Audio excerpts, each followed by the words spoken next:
Om Shanti. Good morning. आज बाप दादा के साथ क्या अनुभव किया। ठंडी में रजाई छोड़कर राजाई प्राप्त करने के लिए हम तपस्या कर रहे हैं, तो एक त्याग किया। तो यहाँ आकर के जब बैठे तब क्या अनुभव किया, कौन सुनाएगा? आज का अनुभव क्या रहा?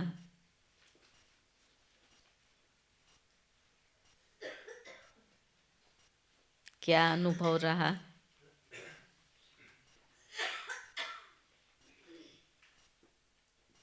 माताएं बैठे तो सही, लेकिन बाबा से क्या प्राप्त किया? आत्मा ने अपने में शक्तियों का अनुभव, खुशी का अनुभव, प्राप्तियों का अनुभव, क्योंकि इस तपस्या का लक्ष्य ही है हम अपने संस्कारों को परिवर्तन कर जो हमारे दैवी संस्कार हैं वो प्रैक्टिकल में इमर्ज हों, उनको हम महसूस करें। जब तक पुराने संस्कार स्वभाव का प्रभाव है, तब तक आत्मा वो दैवी स्वरूप, वो दैवी चलन नहीं महसूस कर सकती है। और उन पुराने को खत्म करने के लिए दृढ़ता संपन्न तपस्या चाहिए। केवल फरिश्ते की कमेंट्री चली कि मैं फरिश्ता हूँ, मैं उड़ रहा हूँ, बाबा से ले रहा हूँ। संकल्प से स्वरूप में हमें पहुँचना पड़ेगा। तो अपनी अंदर की स्थिति को हमें चेक करना है। आप सब इतना लगन से, इतना ठंडी में पहुँचते हैं, तो बाबा भी उन बच्चों को दिल से प्यार करता है। लेकिन पहुँचने के बाद फिर प्राप्ति का भी दृढ़ संकल्प होना चाहिए। धीरे धीरे धीरे साधारणता आती है। जो फरिश्ता अगर स्थिति बनी, तो फरिश्ता क्या है?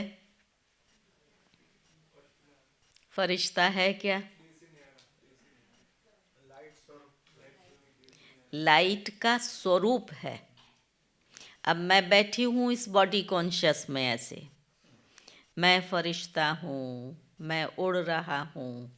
बैठे तो यहाँ हैं, धरनी खींच रही है, ये देह की धरनी, उसको फरिश्ता नहीं कहेंगे। और ऐसा अभ्यास हम कितना भी वर्ष कर लें, हमारे में कोई परिवर्तन नहीं आएगा। हूँ तो हूँ, उसको बनाने का, उसको महसूस करने का बहुत प्यार से बाबा के साथ में ये संकल्प, बस बाबा आज आपको मुझे ये अनुभव कराना है। बुद्धि की कमान बाप को सौंप दो, और जब बाबा के हाथ में कमान होगी तो उसको बाबा यूज़ करेगा। और बाबा कब यूज़ करेगा? भटकती बुद्धि को नहीं, उसके हाथ में कमान चाहिए। बस जो आप संकल्प दें उस स्वरूप में मैं स्थित हूँ। तो थोड़ा सा अटेंशन देंगे, केवल फिजिकल प्रेजेंस नहीं, ये तो है। अब जब हमें वतन में जाना है, तो जैसे यहाँ ये शरीर के साथ में सब बैठे हैं, तो अगर रजिस्टर में हाजिरी लगाएंगे तो क्या लगेगा? प्रेजेंस मार्क आएगा आपका। ऐसे फरिश्ता स्थिति में या उपराम स्थिति में हम बाबा के पास वतन में पहुँचते हैं। बाबा हमारी अपने पास में प्रेजेंस मार्क डालता है, तो थोड़ा सा वातावरण को शक्तिशाली बनाने की ज़रूरत है। और थोड़ा लक्ष्य देने के बाद जैसे गीत बजता है, शब्द भी कमेंट्री के माध्यम है, तो बाबा के गीतों के अंदर भी वही फरिश्ते के गीत हैं, वही बिंदु के गीत हैं। तो उस आधार से भी हम बाबा के पास पहुँचे। थोड़ा लक्ष्य, उसके बाद उस स्वरूप में समा जाएं और उस स्वरूप की गहरी अनुभूति करने के लिए बीच बीच में 15 मिनट में एक गीत बजे, ठीक है? या लगातार शब्द ही कमेंट्री के चाहिए। पहले लक्ष्य दिया जाए, उसमें स्थित किया जाए 5-10 मिनट, उसके बाद हम सब उस स्वरूप में खो जाएं। कंटिन्यूस कमेंट्री ज़रूरत नहीं है, ठीक है? लेकिन आप सबको लक्ष्य टाइट रखना पड़ेगा। जब इतनी अच्छी तपस्या कर रहे हो, पुरुषार्थ कर रहे हो, बाबा का प्यार और दुलार अनुभव करो। वो भी खुश होकर के बच्चों पर लुटा रहा है, लेकिन पात्र अगर ऐसे होगा तो क्या होगा? चारों तरफ से बह जाएगा, पात्र में नहीं टिकेगा। तो आज भी 8 तारीख के बाबा के महावाक्य हैं, जिसमें बाबा ने वही कहा है कि बाप की याद में सदा हर्षित रहो। तो आज की मुरली का सार यही है, मीठे बच्चे बाप की याद में रह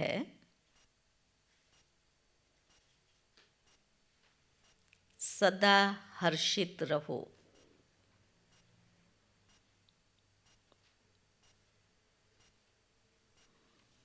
याद में रहने वाले कैसे होंगे? बाबा ने कहा बहुत रमणीक और मीठे होंगे।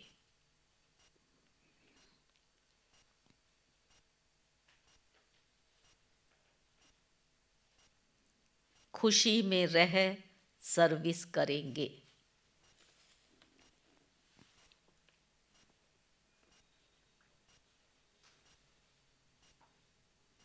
प्रश्न है, ज्ञान की मस्ती के साथ साथ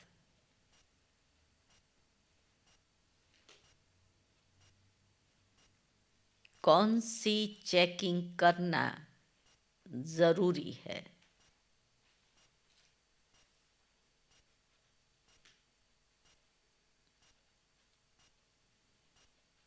कौन सी चेकिंग चाहिए?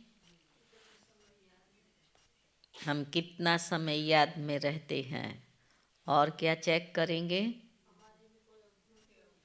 हमारे में कोई अवगुण तो नहीं है, और क्या चेक करेंगे?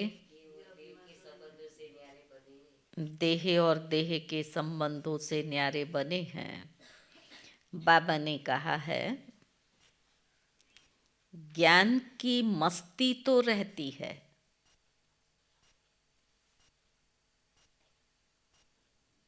लेकिन चेक करो देही अभिमानी कितना बने हैं।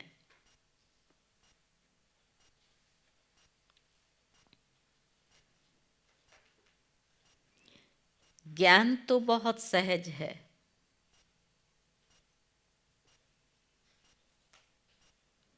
लेकिन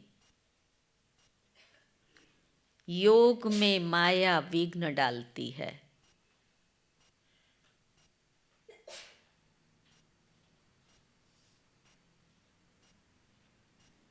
गृहस्थ व्यवहार में अनासक्त होकर रहना है।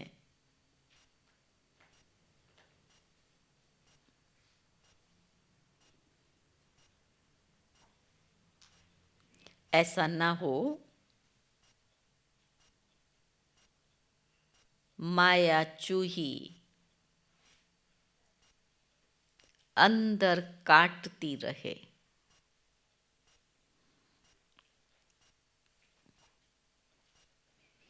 और पता भी न पड़े।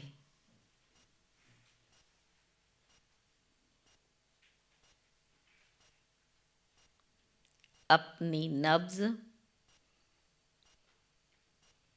आपे ही देखते रहो।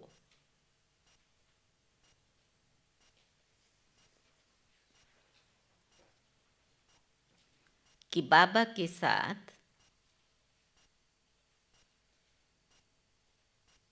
हमारा हड्डी प्यार है।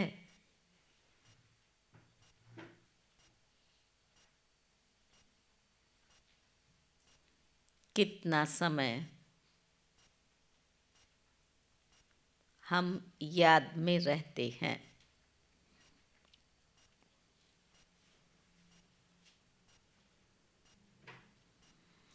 गीत है, जले न क्यों परवाना।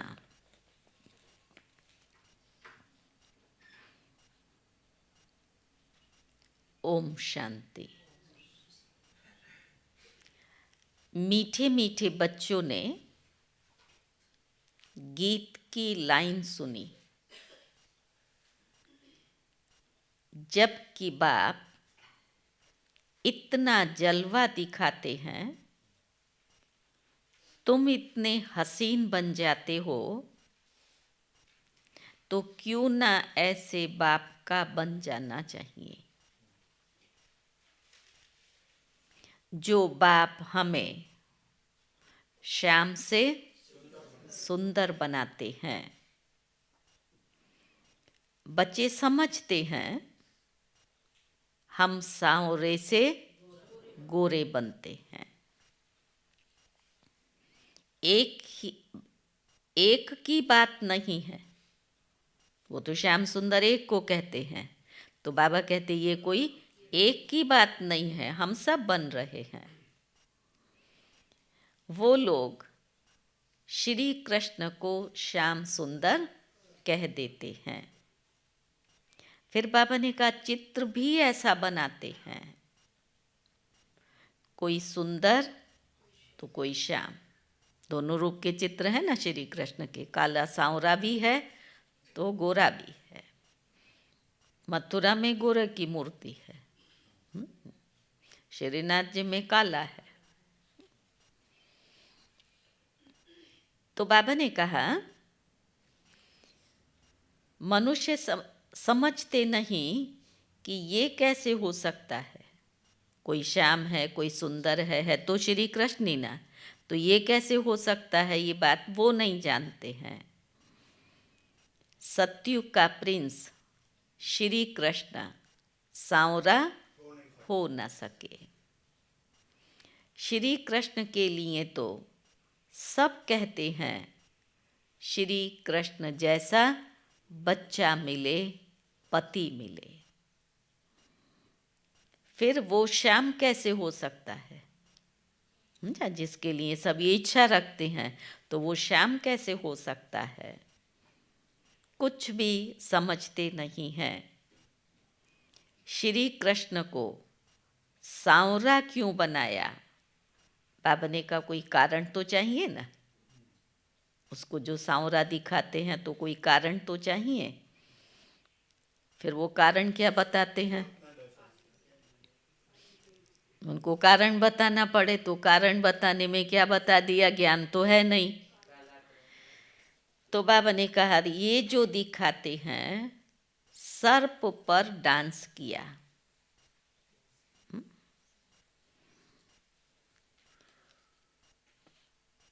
अब ऐसी कोई बात हो ना सके, वो श्री कृष्ण बच्चा और उसके सर्प के फन पर खड़ा होकर के डांस करे।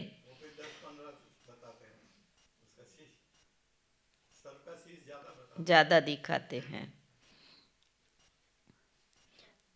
तो बाबा ने कहा शास्त्रों में ऐसी ऐसी बातें सुनकर फिर कह देते हैं। वास्तव में ऐसी कोई भी बात है नहीं। जैसे चित्रों में दिखाते हैं, शेषनाग की शैया पर नारायण लेटा हुआ है।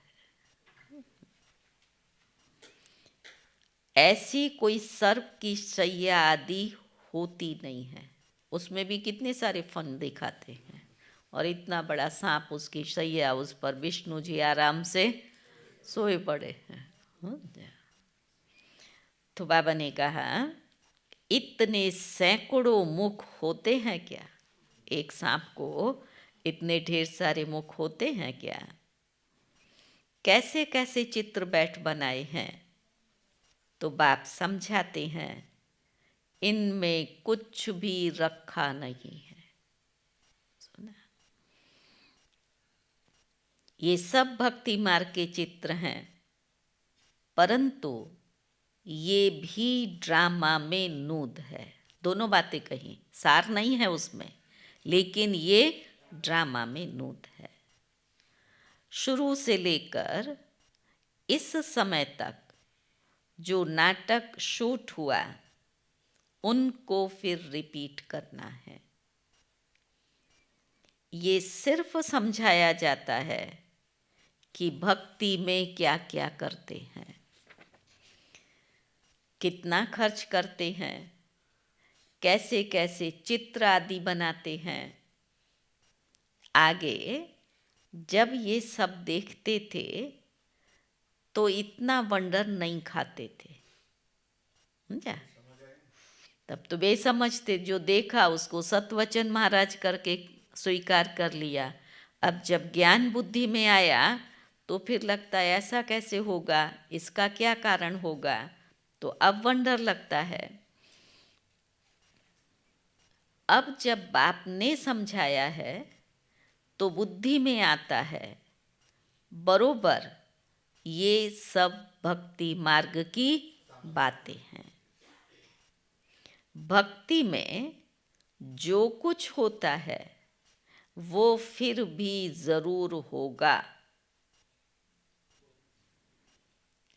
फिर बाबा कहता है, अब ये भी सिवाय तुम्हारे कोई नहीं जानता है। कोई जानता है? जो जो किया है वो फिर से रिपीट होगा। तो बाबा ने कहा, कोई नहीं जानता। ये ड्रामा में नूद है, वही होता रहता है। अनेक धर्मों का विनाश, एक धर्म की स्थापना होती है। इसमें बड़ा कल्याण समाया है। अभी तुम ये प्रार्थना आदि कुछ नहीं करते हो। करते हैं? भगवान ऐसा दो, इतनी शक्ति हमें देना दाता, मांगेंगे, दे रहा है, ले रहे हैं। तो बाबा ने कहा, वो सब करते हैं भगवान से फल लेने के लिए, और हमें तो भक्ति का फल भगवान मिल गया। फल है जीवन मुक्ति। तो ये सब समझाया जाता है, यहाँ है प्रजा का प्रजा पर राज्य। गीता में है, भारतवासी कौरव पांडव क्या करत भय। बरोबर यादवों ने क्या किया? मूसल निकाले और फिर अपने ही कुल का नाश किया। ये सब आपस में दुश्मन हैं।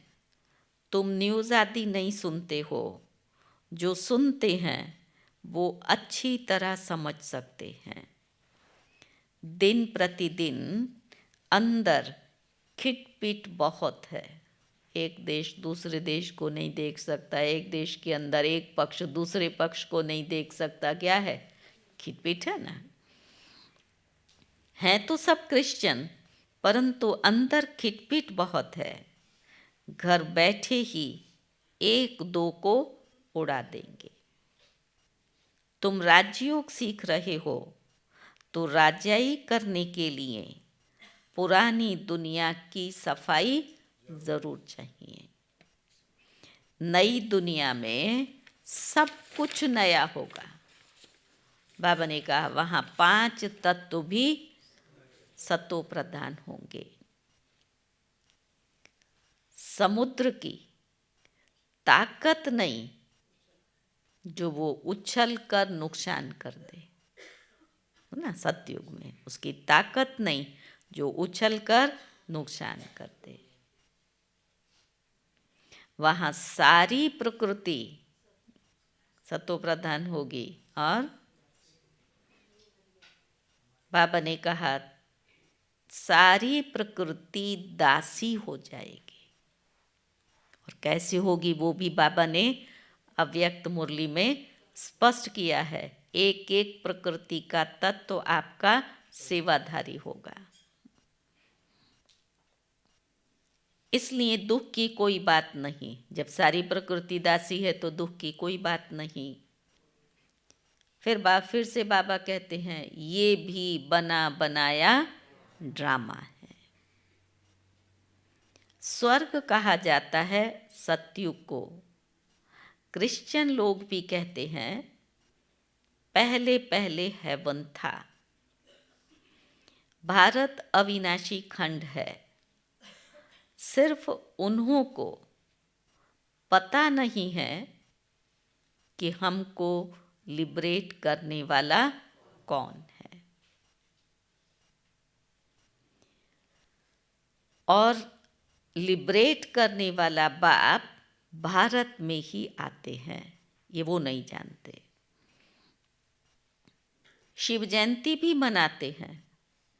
बाबा ने कहा तो भी समझ में नहीं आता है। जब उसका जन्मदिन मना रहे हैं तो कभी तो आया होगा ना, तो भी समझ में नहीं आता है।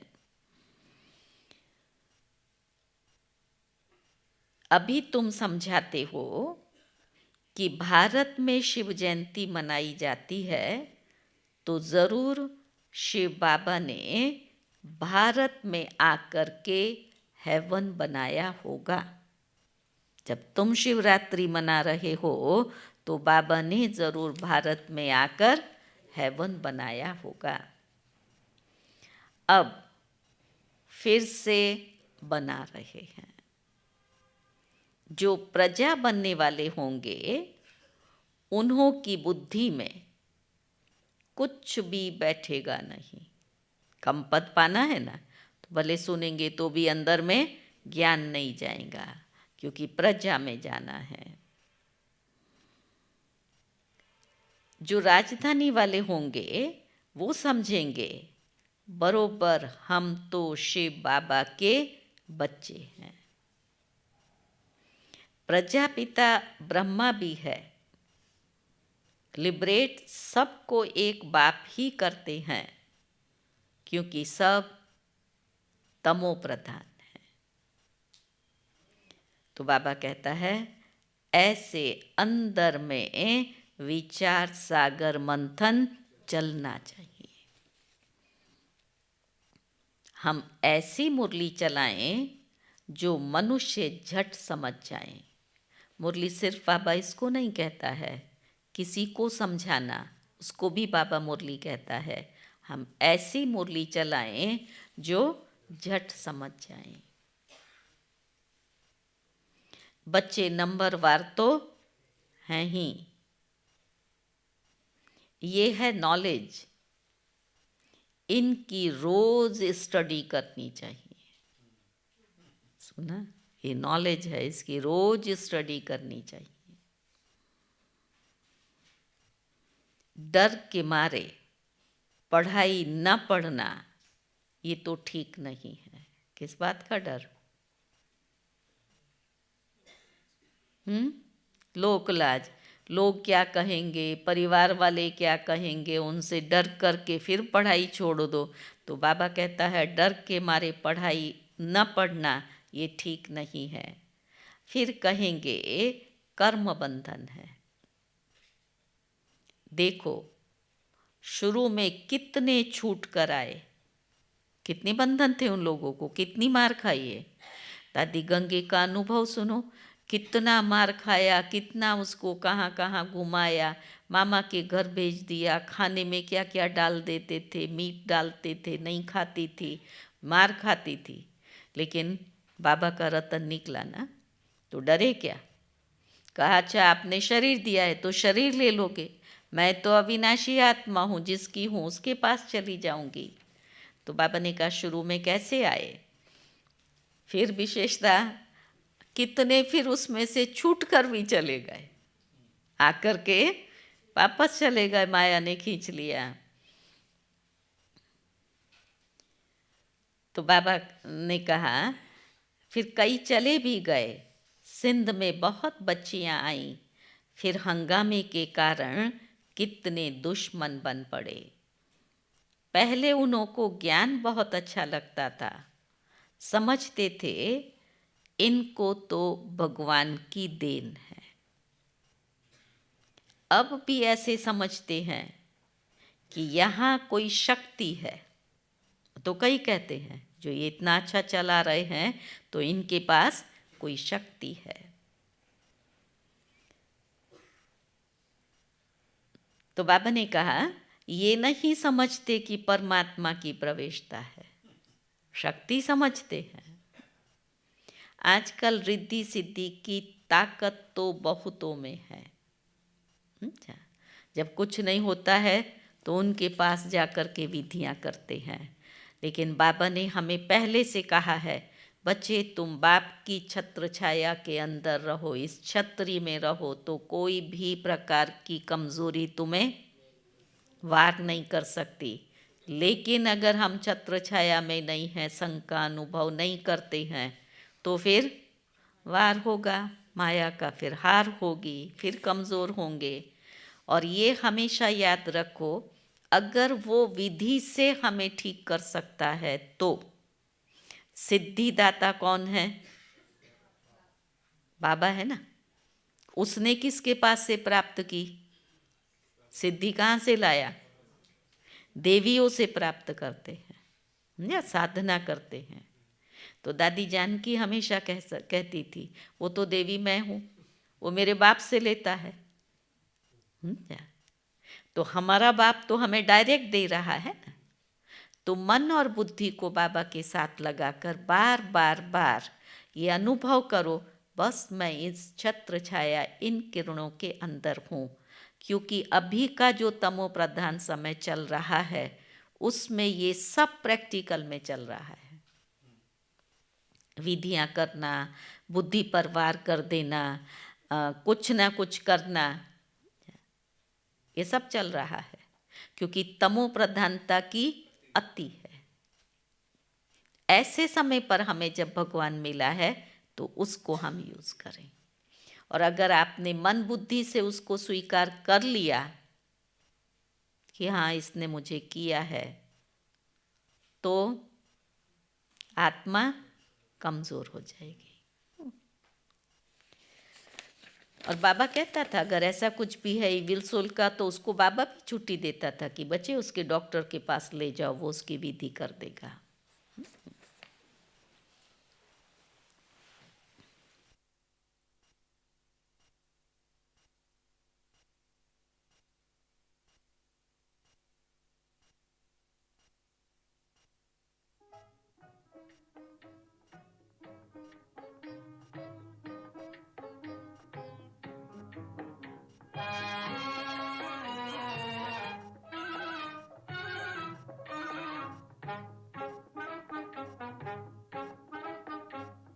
जले न क्यों, जले न क्यों, जले न क्यों परवाना, जले न क्यों परवाना, जले न क्यों, जले न क्यों, जले न क्यों परवाना, जले न क्यों परवाना।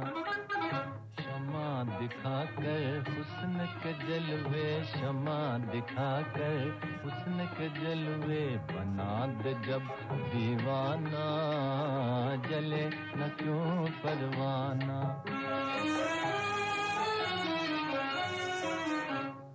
दिल की लगी का नाम है उल्फत दिल की लगी का नाम उल्फत है। दिल की लगी का नाम है उल्फत, दिल की लगी का नाम उल्फत है। और उल्फत का है ये मतलब, और उल्फत का है ये मतलब। चुपके धीरे धीरे हंस हंस के जल जाना। चुपके धीरे धीरे हंस हंस के जल जाना। जले न क्यों परवाना, जले न क्यों, जले न क्यों, जले न क्यों परवाना, जले न क्यों परवाना।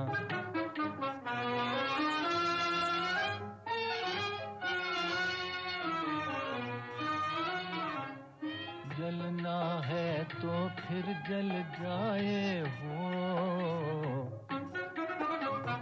जलना है तो फिर जल जाए, हुस्न के सांचे में ढल जाए, हुस्न के सांचे में ढल जाए।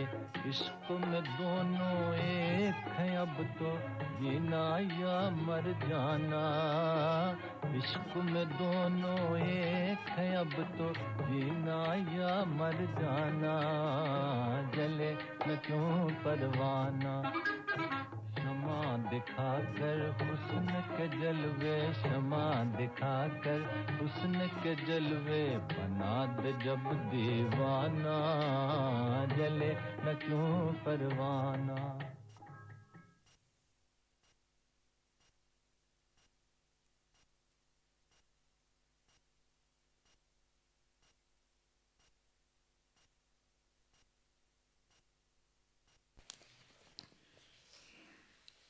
ओम शांति। बाबा ने कहा, आजकल रिद्धि सिद्धि की ताकत तो बहुतों में है, गीता उठाकर सुनाते रहते हैं। बाप कहते हैं ये सब भक्ति मार्ग के पुस्तक हैं।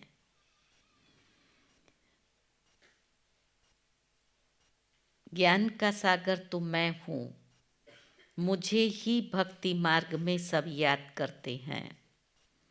ड्रामा प्लान अनुसार ये भी ड्रामा में नूंधा हुआ है। ड्रामा की नूंद बाबा सुना रहा है एक एक बात में। साक्षात्कार भी होते हैं, भक्ति मार्ग वालों को राजी करते हैं।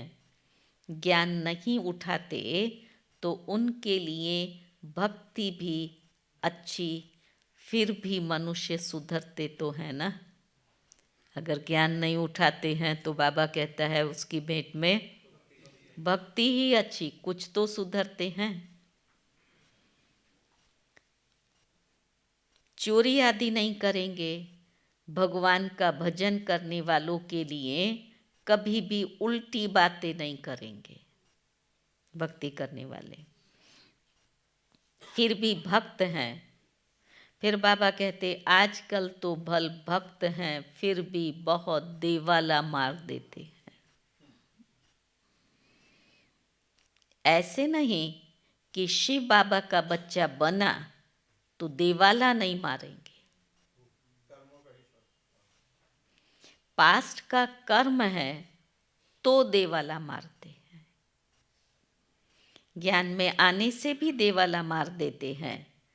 इसमें ज्ञान का कोई ताल्लुक नहीं है। कोई समझे ज्ञान में चला तो क्यों देवाला मारा, समझे? उसका बाबा कहता है उसका ज्ञान के साथ कोई ताल्लुक नहीं है।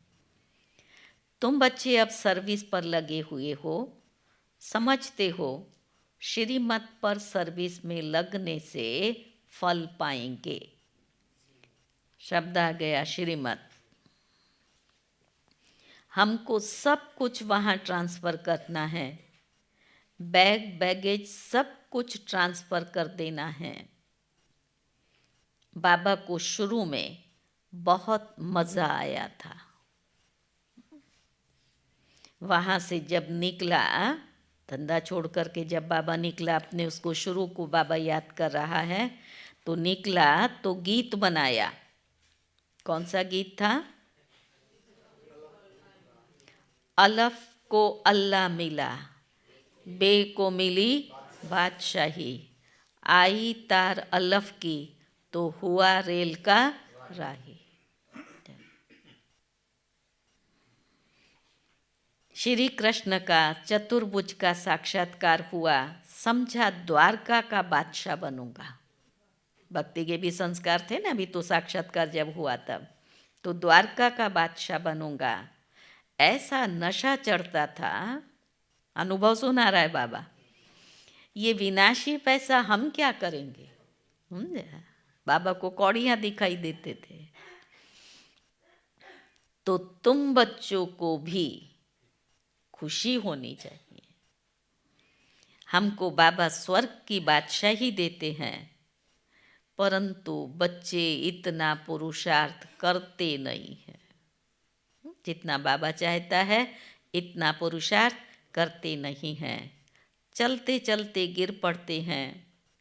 अच्छे अच्छे बच्चे बाबा को निमंत्रण देने वाले और कभी बाबा को याद भी नहीं करते हैं। बाबा के पास पत्र आना चाहिए, बाबा हम बहुत खुश हैं, आपकी याद में मस्त रहते हैं। बहुत हैं जो कभी याद भी नहीं करते। याद की यात्रा से ही खुशी जोर से चढ़ेगी। ज्ञान में भल कितना भी मस्त रहते हैं। बाबा ने कहा परंतु देह अभिमान है। सुना, अच्छा ज्ञान सुना लिया, ज्ञान में मस्त हैं तो भी देह अभिमान है। देह अभिमान कितना है, देही अभिमानीपना कहाँ है। ज्ञान तो बड़ा इजी है, योग में ही माया विघ्न डालती है। गृहस्थ व्यवहार में भी अनासक्त हो रहना है।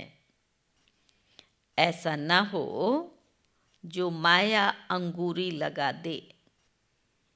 माया काटती ऐसे है जैसे चूहा। तो बाबा कहता है चूहा ऐसे काटता है, माया ऐसे काटती जैसे चूहा, और चूहा ऐसे काटता है जैसे पता ही भल खून निकल आए तो भी पता ना पड़े। हम तो अपने आप को बड़ा अच्छा समझ रहे हैं, पर वो चूहा काट रहा है, खून बह रहा है, पता ही नहीं है। तो फिर बाबा ने कहा बच्चों को पता नहीं पड़ता कि देह अभिमान आने से कितना नुकसान हो जाता है। जैसे कल बाबा ने कहा ना, मैं आने से क्या हुआ, ट्रांसफर हो जाता है व्यर्थ में। जमा के खाते से व्यर्थ के खाते में ट्रांसफर, ऑटोमेटिक मशीनरी है। हाँ, वो समझते हैं बच्चे हमारा तो बहुत जमा है, लेकिन वो कितना उसमें से ट्रांसफर हो गया पता ही नहीं है। तो बाबा ने कहा ऊंच पद पा नहीं सकेंगे, बाप से पूरा वर्षा लेना चाहिए। मम्मा बाबा माफिक, हम भी तख्त नशीन बने। समझा बच्चों का लक्ष्य, मम्मा बाबा माफिक, हम भी तख्त नशीन बने। बाप है दिल वाला, दिल लेने वाला। दिलवाड़ा मंदिर में भी पूरा यादगार है। अंदर हाथियों पर महारथी बैठे हैं। तुम्हारे में भी महारथी, घोड़े सवार और प्यादे हैं। हर एक को अपनी अपनी नब्ज देखनी है, दूसरे के पास नहीं जाना है। अपनी नब्ज आप ही देखो। बाबा क्यों देखे? बाबा कहता है आप ही अपनी नब्ज देखो। देखना सिखा दिया बाबा ने, बाबा क्यों देखे?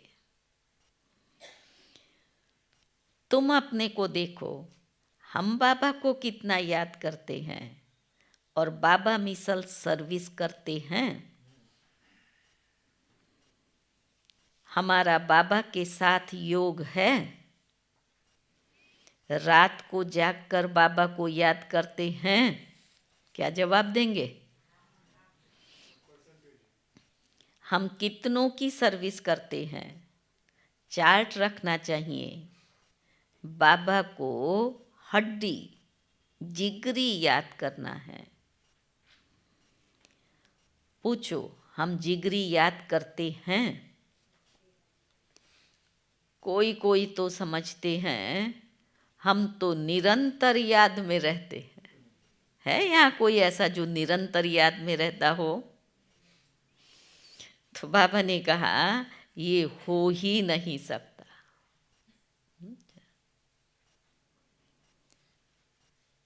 क्यों नहीं हो सकता? कई समझते हैं हम बाबा के बच्चे बन गए बस, परंतु अपने को आत्मा समझ बाप को याद करना है ना। बाबा की याद बिगर कुछ काम किया गोया बाप को याद नहीं करते हैं। बाबा की याद में सदैव हर्षित रहना चाहिए। याद में रहने वाला सदैव रमणीक रहेगा, हर्षित मुख रहेगा। किसको बहुत खुशी से और रमणीकता से समझाएंगे। सुना, याद में रहने वाले की निशानियाँ। रमणीक रहेगा, हर्षित मुख रहेगा और किसी को याद बहुत खुशी से समझाएंगे। बहुत थोड़े हैं जिनको सर्विस का शौक है। चित्रों पर समझाना बहुत सहज है। ये है ऊंच ते ऊंच भगवान, फिर उनकी रचना। हम सब आपस में भाई भाई हैं। ब्रदरहुड है, उन्होंने फिर फादरहुड कर दिया है। पहले शिव बाबा के चित्र पर समझाना है कि ये सब आत्माओं का बाप परम पिता परमात्मा निराकार है। हम आत्मा भी निराकार हैं और भ्रकुटी के बीच में रहती हैं। शिव बाबा भी स्टार है, परंतु स्टार की पूजा कैसे हो सकती है? इसलिए बड़ा बड़ा बनाते हैं। बाकी आत्मा कभी 84 लाख जन्म नहीं लेती। तो बाबा ने कहा हम आत्मा निराकार कभी 84 जन्म नहीं लेती। बाप समझाते हैं आत्मा पहले अशरीरी आती है, फिर शरीर धारण कर पार्ट बजाती है।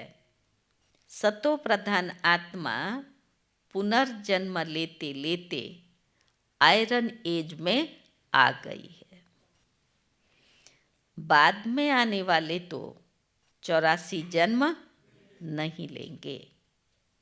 सब तो 84 जन्म नहीं ले सकते। आत्मा ही एक शरीर छोड़ दूसरा लेती है। नाम रूप देश काल सब बदल जाता है। बाबा ने कहा ऐसे ऐसे भाषण करना चाहिए। कहते हैं सेल्फ रियलाइजेशन, परंतु कराए कौन? कह तो दिया, लेकिन सेल्फ को रियलाइज कराए कौन? आत्मा सो परमात्मा कहना ये कोई सेल्फ रियलाइजेशन नहीं है। ये नई नॉलेज है और बाप जो ज्ञान का सागर पतित पावन है, सर्व का सद्गति दाता है, वही बैठ समझाते हैं। फिर खूब उनकी महिमा करो। किसकी? शिव बाबा की। उनकी महिमा सुनी, आत्मा का परिचय बताया। अब परमात्मा की भी बताते हैं। उनको कहा जाता है सभी आत्माओं का बाप। वो छोटा बड़ा हो ना सके। परम पिता परमात्मा माना सुप्रीम सोल। सोल माना आत्मा। परमात्मा तो परे ते परे रहने वाला है। वो पुनर्जन्म में नहीं आते हैं, इसलिए उनको परमात्मा कहा जाता है। इतनी छोटी सी आत्मा में और पार्ट देखो कितना भरा हुआ है। पतित पावन भी उनको ही कहते हैं। उनका नाम हमेशा शिव बाबा है, रुद्र बाबा नहीं कहेंगे। भक्ति मार्ग में अनेक नाम रख दिए हैं। उनको भी याद करते हैं कि हे पतित पावन आओ, आकर पावन बनाओ। तो ज़रूर उसे आना पड़े ना। और वो आते तब हैं जब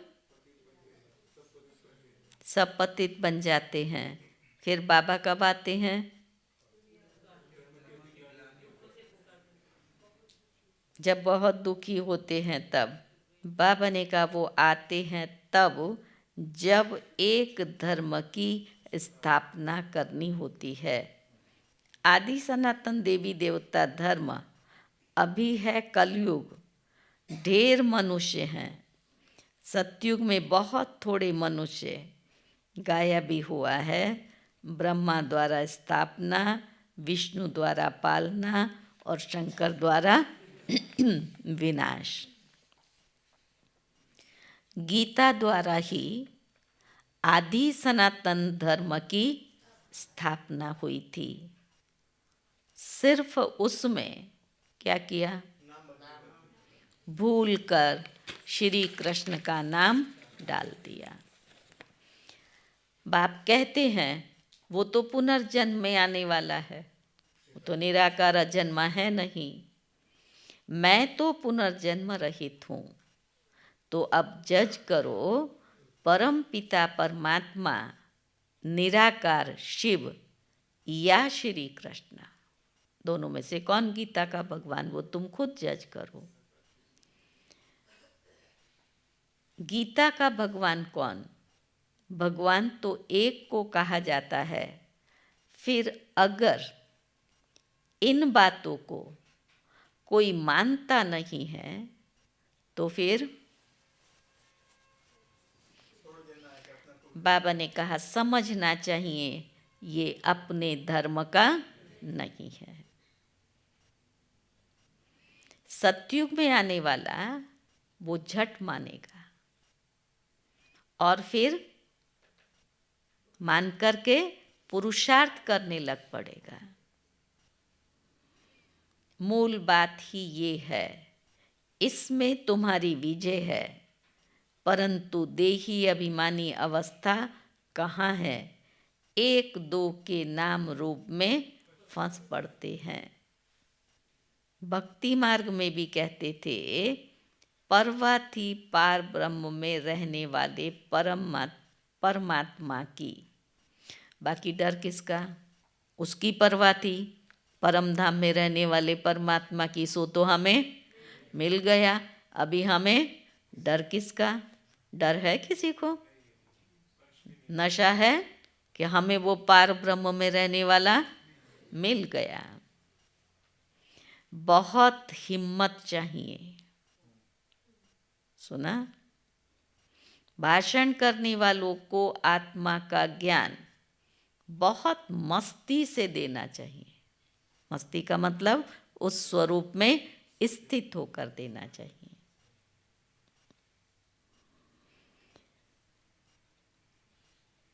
इस पर समझाना चाहिए। बाप की महिमा है प्रेम का सागर, ज्ञान का सागर। वैसे बच्चों की भी महिमा है किसको गुस्सा करना मना तो है ना, फिर भी अगर एक दो पर गुस्सा करते हैं तो बाबा ने कहा किस पर गुस्सा करना, माना लौ हाथ में उठाना। और बाबा ये हमेशा कहता है बच्चों को लौ हाथ में नहीं उठाना है। बाबा कितना मीठा है। बच्चे कोई काम में मना करते हैं तो उसको बाबा ने कहा कोई बात में नटाते हैं, माना मना करते हैं तो नटवर नहीं बनेंगे। अगर कोई बात को नटाते हैं अर्थात मना करते हैं तो फिर नटवर नहीं बनेंगे, है ना। बाबा कितना अच्छा, बहुत मीठा बनना है। अच्छा, मीठे मीठे सिकी लदे बच्चों प्रति मात पिता बाप दादा का याद प्यार और गुड मॉर्निंग। रूहानी बाप की रूहानी बच्चों को नमस्ते। हम रूहानी बच्चों की रूहानी बाप को नमस्ते नमस्ते नमस्ते। पहली पॉइंट है अपना बैगेज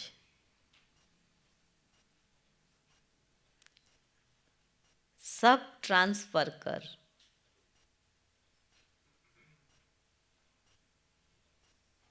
खुशी और मस्ती में रहना है।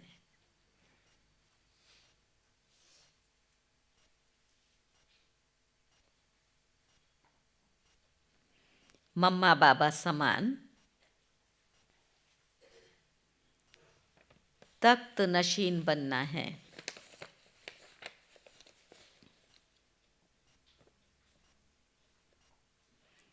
जिगरी याद में रहना है।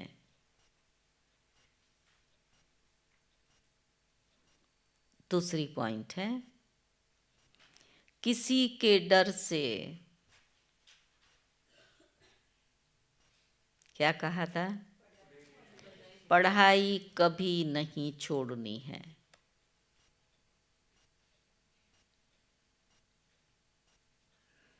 याद से अपने कर्म बंधन हल्के करने हैं।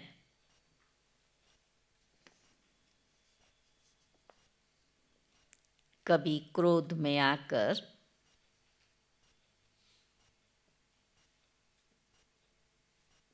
लौ हाथ में नहीं उठाना है।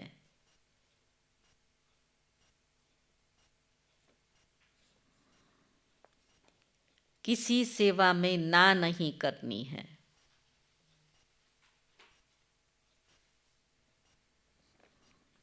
वरदान है रॉयल और सिंपल दोनों के बैलेंस से कार्य करने वाले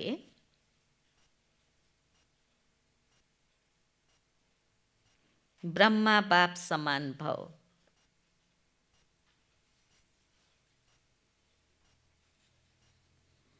जैसे ब्रह्मा बाप साधारण रहे, न बहुत ऊंचा न बहुत नीचा। ब्राह्मणों का आदि से अब तक ये नियम है, न बिल्कुल सादा हो न बहुत रॉयल हो, बीच का होना चाहिए।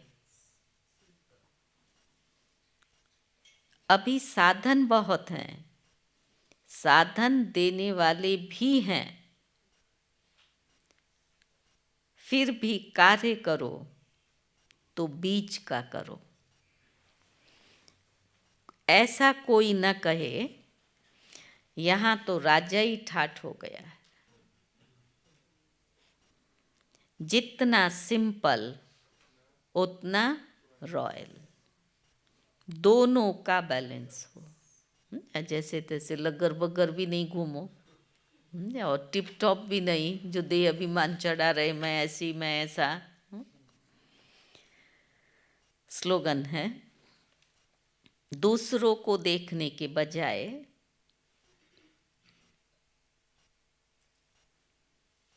स्वयं को देखो।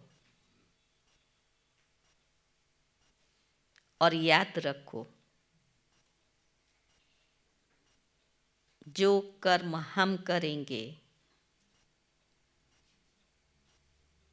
हमें देख और भी करेंगे।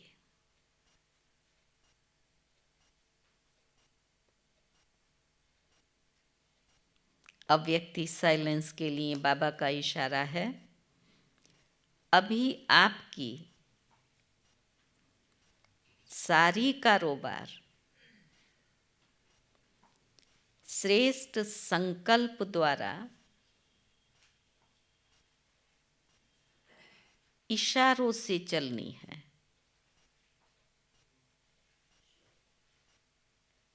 इशारों से चलनी चाहिए। ऐसे लाइट रूप में रहो जो व्यर्थ संकल्प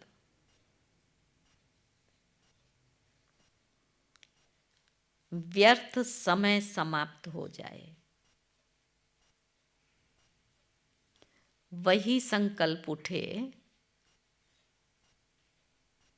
जो होना है और जिसको करना है। जो होना है वही संकल्प उठे और जिसको करना है। उनकी बुद्धि में भी वही संकल्प उठे कि यही करना है।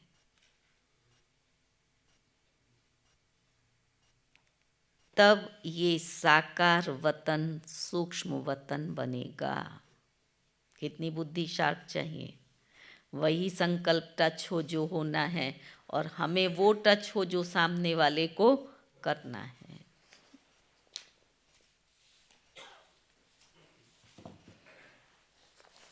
आज का सम्मान है, मैं डबल लाइट हूँ।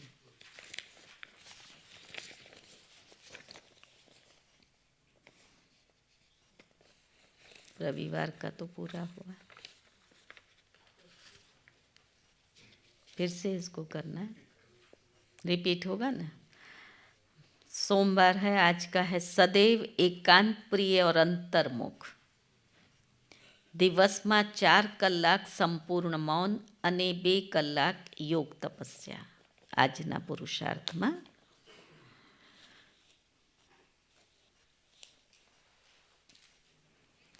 चलो, ओम शांति।